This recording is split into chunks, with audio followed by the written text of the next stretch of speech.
Sir sir rolling.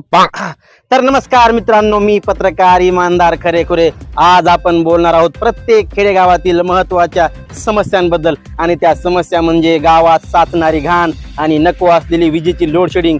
या समस्येबद्दल आपण गावातील काही तरुणाशी बोलणार आहोत. तर तुम्ही पाहू शकता की आपल्याला जाग्यावरच एक तरफदार असा तरुण भेटला आहे, त्याच्याशी आपण थोडी चर्चा करू. तर सर, नाव? देवळीत होता बांबू. सर अहो सर, काय करताय? नाव घेतोय ना, तुम्हीच तर म्हणला ना. अहो, नाव घ्यायला नाही सांगितलं, नाव सांगायला सांगितले. नाव काय तुमचं? आरुष. अच्छा, मिस्टर आरुष, मला सांगा तुम्ही काय करता? सर मी झोपतो. अहो, सगळे झोपतेत, पण झोपेतून उठल्यानंतर तुम्ही काय करता? मी परत झोपतो.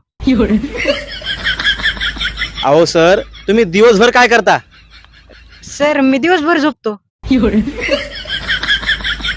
अरे हुशार माणसा, तू आता कुठून आलास?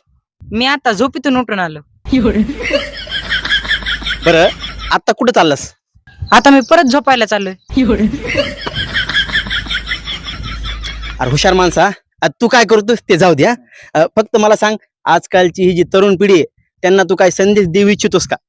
मी तरुणांना एकच संदेश देऊ इच्छितोय. तर मित्रांनो, जर तुम्ही झोपलेले असाल आणि स्वप्नात तुम्हाला टॉयलेट दिसलं, त्या टॉयलेट मध्ये लघवी करू नका, कारण की लघवी तुम्ही स्वप्नात करता आणि हातरून तुमचं खरं खरं भिजल.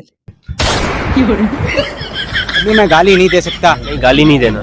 फॅमिली, कॅमेरामॅन सगळं डिलीट करून टाक. मला नाही करायची रिपोर्टिंग, पत्रकारिता केली ते खडच तिकडे.